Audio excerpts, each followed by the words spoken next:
আশ্বিনের শারদ প্রাতে বেজে উঠেছে আলোকমঞ্জিত শঙ্খের ধ্বনি,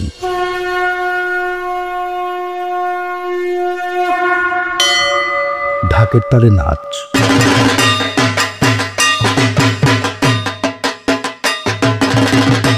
চারিদিকে ধূপের গন্ধ। এই দৃশ্য বাঙালির হৃদয়ের সবচেয়ে প্রিয় সময়ের। হ্যাঁ, আমি বলছি মা দুর্গার আগমনের কথা, দুর্গাপূজার উৎসবের কথা। এটা কেবল একটা উৎসব নয়, মিলন উৎসবও বটে। গোটা বাংলা সেজে উঠেছে মেয়েকে বরণ করে নেয়ার জন্য। কিন্তু কখনো কি ভেবেছেন আজকের এই জমকালো উৎসবের শুরুটা কোথায়? কবে প্রথম মা দুর্গার পূজা হয়েছিল? কেমন ছিল সেই প্রথম আয়োজন? আজ আমরা খুঁজে বের করব দুর্গাপূজার সেই দীর্ঘযাত্রা।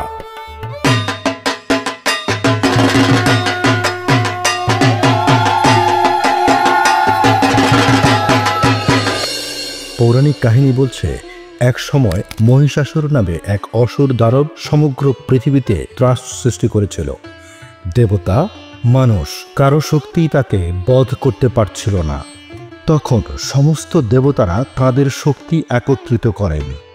অগ্নির উষ্ণতা, বায়ুর বেগ, বরুণের শীতলতা, বিষ্ণুর চক্র, মহাদেবের ত্রিশূল, সব শক্তি মিলেমিশে জন্ম দিলেন এক মহাশক্তিশালীরও দেবী দুর্গা। তিনি দশভুজা, প্রতিটি হাতে দেবদেবীদের দেয়া অস্ত্র। রাবণকে বশ করার জন্য রামচন্দ্র দেবীর অকালে আহ্বান করেন তার আশীর্বাদ পাওয়ার জন্য। রাম যে দুর্গাকে পূজা করেছিলেন তার 10টি হাত রয়েছে এবং তিনি মহিষাসুরকে বধ করেছিলেন। ফলে বরাবর আমরা যে উৎসবকে দুর্গোৎসব বলে জেনে আসছি, সেটার আরেক নাম হল অকাল বোধন। সেই থেকে দুর্গা হলেন শক্তির প্রতীক, নারী জাগরণ আর ন্যায় প্রতিষ্ঠার প্রতীক। মার্কেন্ডেয় পুরাণ বা শ্রী শ্রী চণ্ডী পুরাণ মতে বর্তমানে পশ্চিমবঙ্গের বীরভূম জেলায় শান্তিনিকেতন বোলপুর, সেখানকার রাজা সুরথ প্রথম দুর্গাপূজা করেন। রাজা সুরথ যুদ্ধে হেরে বনবাসে চলে যান। সেখানেই তিনি বৈশ্য সমাধির সঙ্গে মিলিত হন। দুজনেরই জীবনে ছিল দুঃখ আর ক্ষতি। তারা যান ঋষি মেধাসের কাছে, যিনি তাদের শেখালেন দুর্গাপূজা করতে। সেই ছিল প্রথম দুর্গাপূজা, একান্ত ভক্তির পূজা। তিনি মা দুর্গার মহিষাসুর মূর্তিনী রূপকে পুজো করেন। এই রূপেই দেবী দুর্গা বঙ্গে অধিক পূজিতা। এই রূপে দেবী মহিষরূপী অসুর, যা অশুভ শক্তির প্রতীক, তাকে বধ করে শুভ শক্তির বিজয় ঘোষণা করেন। বোলপুরে মেধামুনির আশ্রমের কাছেই আছে আজকের শরৎকালের দুর্গাপূজার শেকড়। তাই শরৎকালের কাশফুল দেখলেই আমাদের মনে হয় মা আসছেন।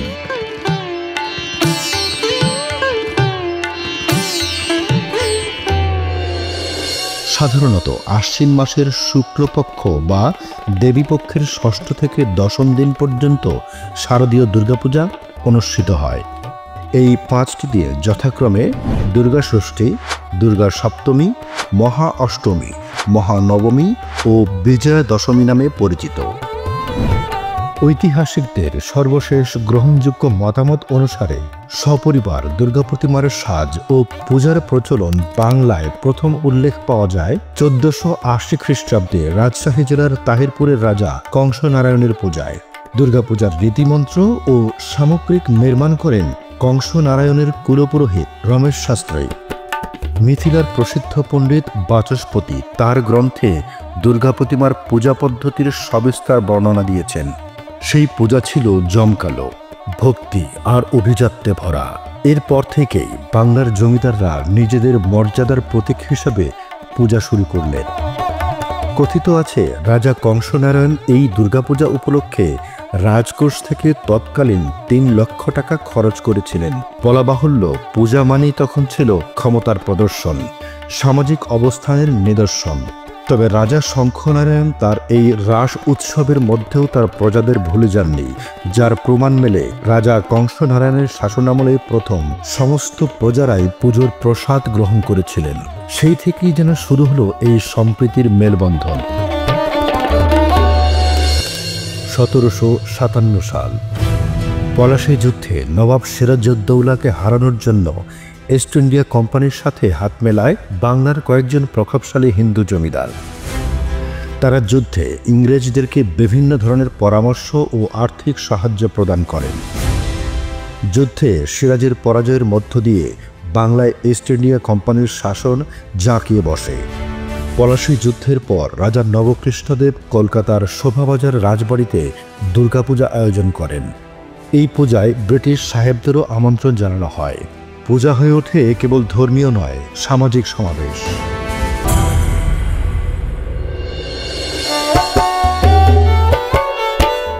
কৃষ্ণনগরের অধিপতি নবকৃষ্ণ দেব বাহাদুর এবং শোভাবাজার রাজবাড়ির পূজার আয়োজনের পর থেকেই জনপ্রিয়তা এমন পর্যায়ে পৌঁছায় যে পলাশী যুদ্ধ জয়ের পরে লর্ড ক্লাইভ গির্জায় না গিয়ে আনন্দ উৎসবের জন্য দুর্গাপূজার আয়োজন করেছিলেন। কালের পরিক্রমায় পূজা এলো সাধারণ মানুষের হাতে। 1790 সালে ভারতের পশ্চিম বাংলার হুগলি জেলার বলাগড় থানার গুপ্তিপাড়ার এক পূজা অর্থাভাবে বন্ধ হওয়ার উপক্রম হলো। তখন পাড়ার 12 জন বন্ধু মিলে সেই দুর্গাপূজা নতুনভাবে আয়োজনের সিদ্ধান্ত নেন। উর্দু ভাষায় বন্ধুকে বলা হয় ইয়ার, আর সেই 12 জন ইয়ার মিলে যে দুর্গাপূজার শুরু করেন তাকে 12 ইয়ারি পূজা বা বারোয়ারি পূজা বলে অভিহিত করা হয়ে থাকে। ইতিহাসে এই পূজাকে প্রথম সার্বজনীন দুর্গোৎসব বলা হলেও তা নিয়ে মতভেদ রয়েছে। তবে এটি এমন এক পদক্ষেপ ছিল যা শুধুমাত্র উৎসবে ছিল না, ছিল সামাজিক প্রথার বিরুদ্ধে একরকম বিদ্রোহ। এই বারোয়ারি পূজার মধ্য দিয়ে দুর্গাপূজা জমিদারদের প্রাসাদ থেকে বের হয়ে এসে আমজনতার উৎসব হিসেবে প্রথম পরিচিতি পেতে শুরু করে। দেবী হয়ে ওঠেন সার্বজনীন। আর সার্বজনীন এই পূজা উৎসবের রূপ নিতে খুব একটা দেরি হয়নি।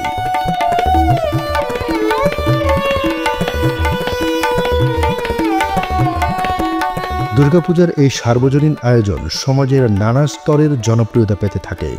পরবর্তীকালে সার্বজনীন শারদীয় দুর্গোৎসব হিসেবে তা বাংলার সংস্কৃতির অংশ হয়ে ওঠে। আজ আর পুজো সীমাবদ্ধ নেই বাংলাদেশ কিংবা কলকাতায়। লন্ডন, নিউ ইয়র্ক, টরন্টো, সারা দুনিয়ায় বাঙালি প্রবাসীরা দুর্গাপূজা করেন। এটা এখন বাঙালির বৈশ্বিক পরিচয়। ধরাধামে শান্তি প্রতিষ্ঠার পাশাপাশি জীবনে নানা ঘাত প্রতিঘাত থেকে ভক্তরা নিজেকে জয়ী সৈনিক হিসেবে পৃথিবীর বুকে মেলে ধরতে আর দেবী দুর্গার কৃপা পেতে মেতে ওঠেন দেবীর আরাধনায়। আর ভক্তদের ডাকে পৃথিবীতে তখন বিরাজ করে দেবীপক্ষ, অর্থাৎ সেই সময়টুকু মহামায়ার শক্তি পৃথিবীতে উপস্থিত হয়। আর ভক্তের ডাক ও আরাধনায় সন্তুষ্ট হয়ে সেই শক্তি দিয়েই ভক্তের কৃপা করেন দেবী মহামায়া দুর্গা। এটা কেবল পূজা নয়, এটা বাঙালির আবেগ, ঐতিহ্য আর শিল্পের প্রতীক।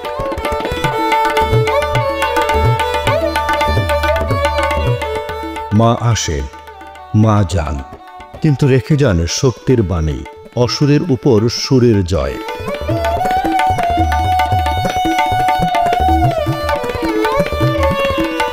এই ভিডিওটি যদি আপনাদের ভালো লেগে থাকে সেখানেই আমাদের সার্থকতা। আর এই সার্থকতাকে আরও বাড়িয়ে আমাদের কাজের গতিকে ত্বরান্বিত করে দিতে পারে আপনাদের করা লাইক, কমেন্টস, শেয়ার আর সাবস্ক্রাইব। ধন্যবাদ আমাদের সাথে থাকার জন্য। দেখা হবে পরের ভিডিওতে। ভালো থাকুন, সুস্থ থাকুন আর আমাদের সঙ্গেই থাকুন।